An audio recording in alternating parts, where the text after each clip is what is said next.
Bonjour à vous, camarades et citoyens, camarades et citoyens, camarades et citoyennes. Alors aujourd'hui, on va lire un petit article. Euh, en fait, voilà, je vais vous parler de Jaurès. Je reproche, ce qui me fait dire une chose, c'est que je reproche profondément deux choses. Je déteste la social-démocratie pour une raison, c'est qu'elle s'est appropriée Jaurès. Et qu'elle l'a trahi. Elle a trahi la pensée de Jaurès. Jaurès n'est pas un social-démocrate. Jaurès est pour un socialisme collectiviste. Et je déteste les gauchistes, parce que les gauchistes, ils ont laissé Jaurès à la social-démocratie, alors que Jaurès, en fait, d'un point de vue économique, il est communiste. Jaurès est pour la propriété commune des moyens de production.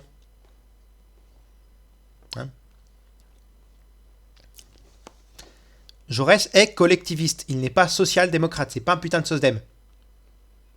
Les sociodémocrates sans se revendiquer, il y a une fondation Jean Jaurès qui trahit régulièrement, qui trahit les idées de Jaurès, mais Jaurès n'est pas social-démocrate.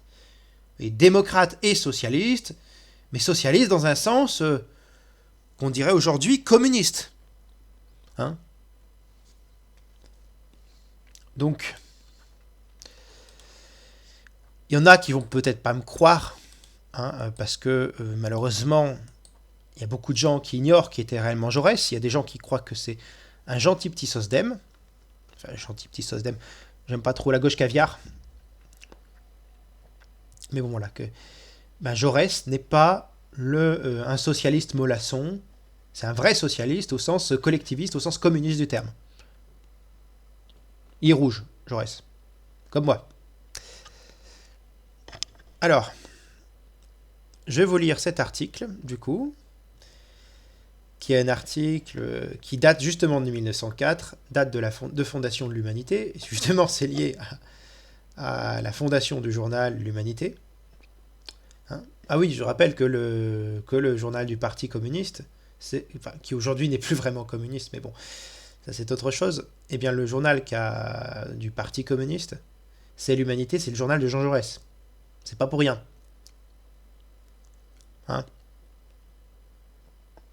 Donc c'est un article qui date de 1904, signé par Jean Jaurès, qui s'intitule Notre but. Voilà. Et du coup, qui inaugure la fondation du journal L'Humanité. Lecture. Notre but, Jean Jaurès, 1904. Le nom même de ce journal, en son ampleur, marque exactement ce que notre parti se propose. C'est en effet à la réalisation de l'humanité que travaillent tous les socialistes. L'humanité n'existe point encore où elle existe à peine. À l'intérieur de chaque nation, elle est compromise et comme brisée par l'antagonisme des classes, par l'inévitable lutte de l'oligarchie capitaliste et du prolétariat. Seul le socialisme, en absorbant toutes les classes dans la propriété commune des moyens de travail, résoudra cet antagonisme et fera de chaque nation enfin réconciliée avec elle-même une parcelle d'humanité. De nation à nation, c'est un régime barbare, de défiance, de ruse, de haine, de violence qui prévaut encore. Mais même quand elle semble à l'état de paix, elle porte la trace des guerres d'hier, l'inquiétude des guerres de demain.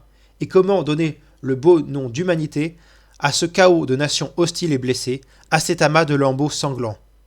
Le sublime effort du prolétariat international, c'est de réconcilier tous les peuples par l'universelle justice sociale. Alors vraiment, mais seulement alors, il y aura une humanité réfléchissant à son unité supérieure dans la diversité vivante des nations amies et libres. Vers ce grand but d'humanité, c'est par des moyens d'humanité aussi que va le socialisme. À mesure que se développe chez les peuples et les individus la démocratie et la raison, l'histoire est dissipée de recourir à la violence. Quand le suffrage universel s'affirme, et c'est clair, qu'une vigoureuse éducation laïque ouvre les esprits aux idées nouvelles et développe l'habitude de la réflexion, que le prolétariat s'organise et se groupe selon la loi toujours plus équitable et plus large, et la grande transformation sociale qui doit libérer les hommes de la propriété oligarchique s'accomplira sans les violences qui, il y a 110 ans, ensanglantèrent la révolution démocratique et bourgeoise et dont s'affligeait en une admirable lettre notre grand communiste Babeuf. Cette nécessaire évolution sociale sera d'autant plus aisée que tous les socialistes, tous les prolétaires seront plus étroitement unis. C'est cette union que tous ici dans ce journal nous voulons travailler.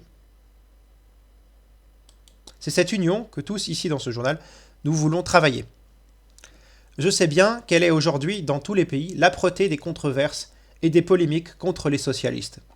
Je sais quel est le conflit des méthodes et des tactiques. Et il y aurait enfantillage à prétendre couvrir ces oppositions d'une unité extérieure et factice. L'union ne peut naître de la confusion.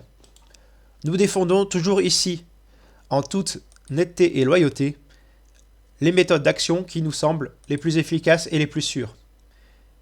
Mais nous ne voulons pas aggraver, par l'insistance des controverses et le venin des polémiques, les dissentiments qui furent sans doute inévitables et que le temps et la force des choses résoudront certainement.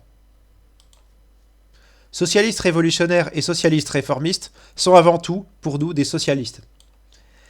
S'il est des groupes qui, ça et là, se laissent entraîner par passion sectaire à faire le jeu de la contre-révolution, nous les combattrons avec fermeté. Mais nous savons que dans les deux fractions socialistes, les dévouements abondent à la République, à la pensée libre, au prolétariat, à la révolution sociale. Sous des formules diverses, dont quelques-unes nous paraissent surannées et par conséquent dangereux, tous les socialistes servent la même cause. Et l'on verra à l'épreuve que sans rien abandonner de nos conceptions propres, nous tâcherons ici de seconder l'effort de tous. Nous voudrions de même que le journal fût en communion constante avec tout le mouvement ouvrier, syndical et coopératif. Certes, ici encore, il y a bien des divergences de méthode. Et ceux qui tentent de détourner l'action politique de l'action politique le prolétariat organisé commettent, à notre sens, une erreur funeste. Mais que serait et que vaudrait cette action politique sans une forte organisation économique de la classe ouvrière, sans une vive action continue du prolétariat lui-même? Voilà pourquoi, sans nous arrêter aux diversités et aux contrariétés de tactiques et de formules, nous serons heureux d'accueillir ici toutes les communications où se manifestera la vie ouvrière, et nous seconderons de notre mieux tous les efforts de groupement syndical et coopératif du prolétariat. Ainsi, la largeur et même le mouvement de la vie nous mettront en garde contre toute tentation sectaire et tout esprit de coterie. C'est par des informations étendues et exactes que nous voudrions donner à toutes les intelligences libres le moyen de comprendre et de juger elles-mêmes les événements du monde. La grande cause socialiste et prolétarienne n'a besoin ni du mensonge ni du demi-mensonge, ni des informations tendancieuses, ni des nouvelles forcées ou tronquées, ni des procédés obliques ou calomnieux. Elle n'a besoin ni qu'on diminue ou réabaisse injustement les adversaires, ni qu'on mutile les faits. Il n'y a que les classes en décadence qui ont peur de toute la vérité. Et je voudrais que la démocratie socialiste unie à nous, de cours et de pensée, fût fière bientôt de constater avec nous que tous les partis et toutes les classes sont obligés de reconnaître la loyauté de nos comptes rendus, la sûreté de nos renseignements, l'exactitude contrôlée de nos correspondances. J'ose dire que c'est par là vraiment que nous marquerons tout notre respect pour le prolétariat. Il verra bien, je l'espère, que ce souci constant et scrupuleux de la vérité, même dans les plus âpres batailles, n'émousse pas la vigueur du combat. Il donne au contraire aux coups portés contre le préjugé, l'injustice et le mensonge une force décisive. Mais tout cela ne serait rien, et toute notre tentative serait vaine ou même dangereuse si l'entière indépendance du journal n'était point assurée et s'il pouvait être livré, par des difficultés financières, à des influences occultes. L'indépendance du journal est entière. Les capitaux, dès maintenant souscrits, sont suffisants pour nous permettre d'attendre le développement espéré du journal. Et ils ont été souscrits sans condition aucune. Aucun groupe d'intérêt ne peut directement ou indirectement peser sur la politique de l'humanité.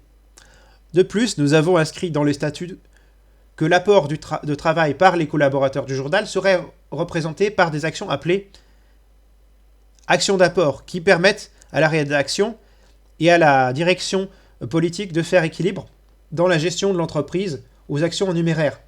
C'est dans la constitution de notre journal une garantie certaine d'indépendance. C'est à mon nom, comme directeur politique représentant la direction, que se sont inscrits ces actions d'apport. Ai-je besoin de dire que ce n'est là une spéculation ni de ma part, ni de la part de mes collaborateurs. D'abord, les actions d'apport ne recevront aucune part quelconque de bénéfice que lorsque les actions représentent tant le capital en numéraire, celles qui ont été déjà souscrites et celles qui le seront plus tard, auront reçu un dividende de 6%. Mais surtout, par une lettre annexée à mon contrat de direction, je remets d'avance au conseil d'administration composé d'hommes choisis parmi nos amis les bénéfices éventuels qui pourraient ressortir aux actions d'apport. Il devra en disposer pour développer le journal, pour améliorer la condition de tous les collaborateurs et pour contribuer à des œuvres de propagande socialiste et d'organisation ouvrière. Dans ces conditions, quand l'heure sera venue pour nous d'accroître le capital du journal, c'est en toute confiance que nous ferons un appel public à la démocratie et au prolétariat. Faire vivre un grand journal sans qu'il soit à la merci d'autres groupes d'affaires est un problème difficile mais non pas insoluble. Tous ici, nous donnerons un plein effort de conscience et de travail pour mériter ce succès. Que la démocratie et le prolétariat nous y aident. Donc voilà, ça c'était l'article. C'était ça, c'est ce qu'a dit Jaurès à propos de la fondation du journal L'Humanité. Donc, la question que je voudrais poser à tous ceux qui me disent, gauchistes ou social-démocrates, que Jaurès est un tenant de la social-démocratie, c'est est-ce que ce qu'on appelle social-démocratie est favorable est-ce que la social-démocratie est réellement pour libérer les hommes de la propriété oligarchique? Ça veut dire quoi, libérer les hommes de la propriété oligarchique? Propriété privée lucrative. Est-ce que quelqu'un qui est réellement social-démocrate parle de notre grand communiste Babeuf,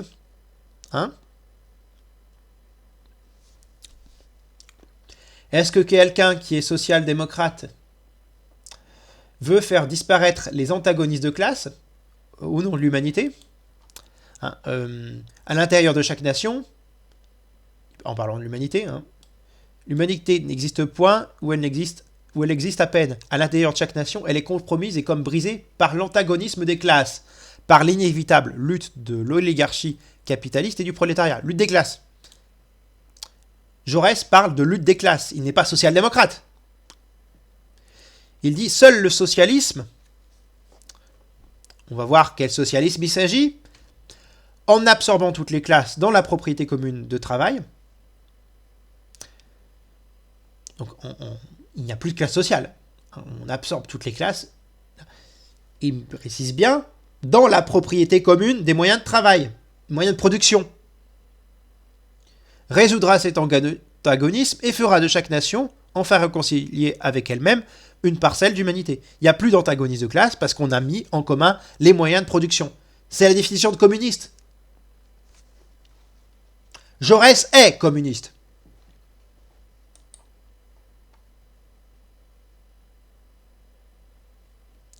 Il parle de classe ouvrière, il parle de démocratie socialiste, il parle de Babeuf comme un grand communiste, il parle de propriété oligarchique, c'est-à-dire le système capitaliste. En quoi Jaurès est un social-démocrate, un socialiste modéré? Alors, il y a beaucoup de gens qui ont retenu de Jaurès que socialiste réformiste parce qu'on utilise les élections. Jaurès, c'est pour un réformisme révolutionnaire. Le but est révolutionnaire. Le moyen est réformiste, ok? Le but est révolutionnaire. Propriété collective. son journal, il veut aussi que celui-ci soit en communication constante avec tout le mouvement ouvrier, syndical et coopératif. Alors, ce qu'il faut voir, c'est que Jaurès veut à la fois développer, veut nationaliser certains secteurs et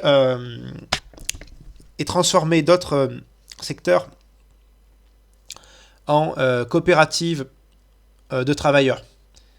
Il est critique des deux méthodes, au sens où, pour lui, il ne faut pas avoir un système uniquement étatique. Il ne faut pas avoir un système qui serait que avec un système avec un système de propriété d'État. Mais il ne faut pas avoir qu'un système coopératif, parce que le système coopératif se fait tout simplement concurrencer dans un système de marché. Mais il faut avoir les deux. Il faut avoir, enfin, suivant l'échelle, il y a une partie des moyens de production qui doit être nationalisée, d'autres municipalisée, d'autres transformée en coopérative. Ça, c'est Jaurès. Alors ça, je vous ai ajouté, c'est pas dans l'article. On peut retrouver tout son enthousiasme, par exemple, sur les verreries ouvrières. C'est un enthousiasme pour le collectivisme. Il se réclame de Marx, Jaurès.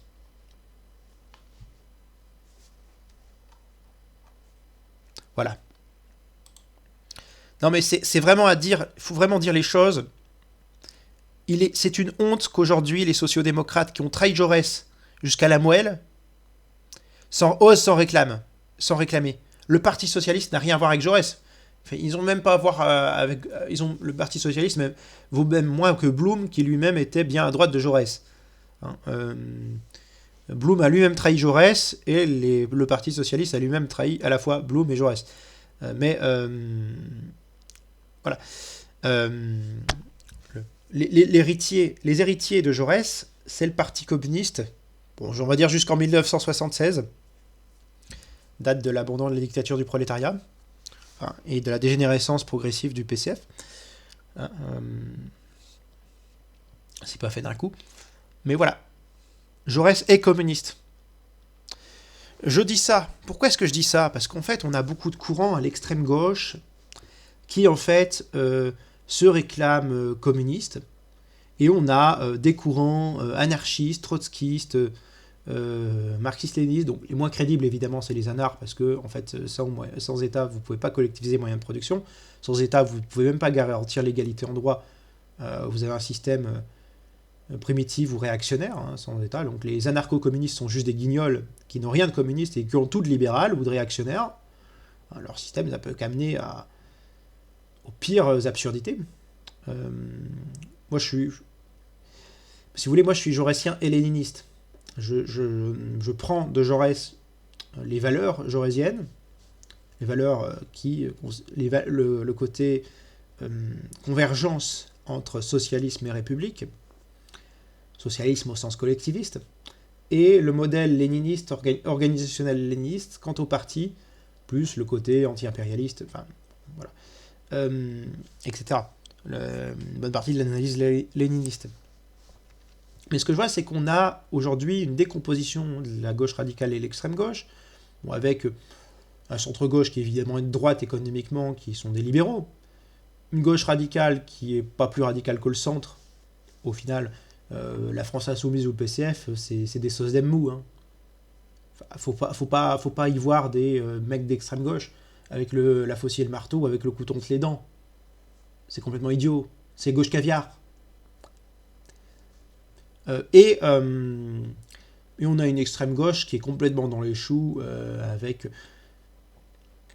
avec des gens qui sont dans leur monde, dans leur petite bulle, sectaire et dogmatique, dans des trotskistes qui croient à cette connerie de révolution permanente qui signifie en fait juste se faire détruire son état. Admettons qu'on fasse la révolution, l'état ouvrier, et finit par crever parce qu'en fait on lui aura déclaré la guerre à tous les autres pays au nom de la révolution mondiale. On a des Stahl qui veulent le parti unique et qui ne comprennent pas pourquoi les masses elles viennent pas vers eux, alors qu'ils ont un gigantesque portrait de Staline, et que les gens ils se disent ah mais ces mecs là veulent le goulag ou le parti unique. Pire avec les Mao qui sont encore plus dingos. Bon, on a les anarches que personne ne prend au sérieux, évidemment, parce que l'anarchiste, enfin, les trois quarts du temps, il est soit bourré, soit défoncé. Enfin, on a des conseillistes qui n'ont pas de parti ou d'orga parce que c'est bureaucratique. On a les eurocommunistes qui veulent faire du communisme avec une Europe sociale qui, de toute façon, alors que l'Europe est antisociale. Oui, on a aussi ceux qui veulent défendre l'Ukraine fasciste qui interdit le Parti communiste ukrainien. Bon, en fait, là, je rigole, je devrais pleurer. Mais à partir d'un moment, j'ai envie de me foutre de leur gueule. Hein, on prend Jaurès, on prend Lénine, on prend tout ce qui est plus sérieux, et on revient à des bases plus saines.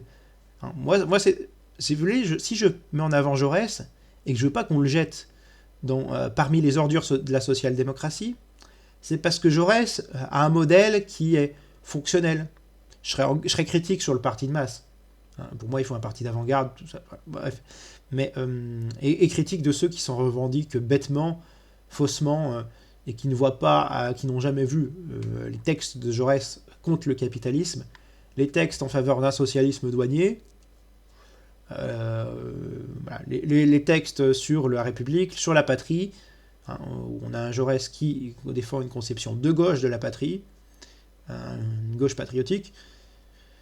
Voilà. Je vais ajouter un truc. Il y a un parti que j'aime bien. Il y a deux partis que je trouve intéressants. C'est le PRCF, le pôle de renaissance communiste en France, et République souveraine, RS, République souveraine. Je suis pas d'accord avec tout ce qu'ils disent, mais ils ont des analyses qui sont très intéressantes sur un certain nombre de sujets. Je suis critique de tous les partis politiques, sinon. Mais quand République souveraine dit avec De Gaulle et Jaurès, j'ai l'impression que leur Jaurès est un peu mou. Leur version de Jaurès par rapport à l'original. De Gaulle, je peux comprendre pour la souveraineté. Même si je ne suis pas gaulliste, je suis souverainiste. Je suis un souverainiste de gauche. Je peux apprécier de discuter avec des gaullistes sociaux et considérer que ça peut être des alliés de potentiel, qui on peut avoir certains objectifs communs et des divergences sur d'autres sujets. Mais on peut les transformer en communistes. Si on a un visage jaurésien, si on a un visage et un cœur jaurésien, et un cerveau jaurésien, voilà, on peut les amener au socialisme, au communisme, au collectivisme. Il y a pas mal de gens qu'on peut ramener vers le socialisme ou le communisme avec le visage jaurésien, avec le visage, le cœur et le cerveau jaurésien, si vous voulez. Il y a pas mal de braves gens qu'on peut tirer vers la gauche avec une figure comme Jaurès, avec une figure comme Jaurès qui n'a pas été trafiquée.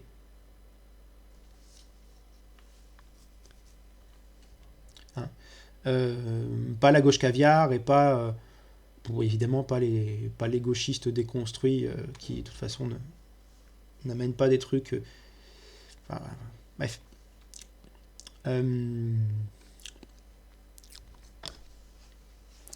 Et il faut, on ne doit pas. Moi, ce que j'apprécie pas non plus, c'est les mecs qui se disent eurésiens, mais qui vont jeter qui vont jeter le marxisme-léninisme à la poubelle en disant qu'il n'y a rien de bon à prendre. Il y a des choses de bon à prendre déjà. Il y a le marxisme déjà en soi, il y a l'anti-impérialisme, il y a la critique du gauchisme et de l'opportunisme, il y a le parti d'avant-garde et la théorie sur toute la vision sur la stratégie autour de partis d'avant-garde et des organisations de masse, etc. Mais il faut avoir un côté jaurésien. On peut pas jeter Jaurès parmi les ordures de la social-démocratie. C'est pas un SOSDEM, Jaurès. C'est peut-être un DEMSOC, un démocrate socialiste, un démocrate et un socialiste, mais pas un social-démocrate. Je vous ai mis le texte de marxiste.org, voilà, un texte avec de nombreux courants du socialisme, qui s'apparente de près ou de loin au marxisme. Puis apparemment, on a aussi des auteurs en art, je ne sais pas trop ce qu'ils foutent là, mais bon, ça permet d'avoir une bonne culture ouvrière, on peut avoir accès au texte sur marxiste.org, et c'est pas mal d'y avoir accès. Je vous le mets en description comme d'habitude. Je vous souhaite de prendre bien soin de vous. Raison, égalité, camarades, nous vaincrons.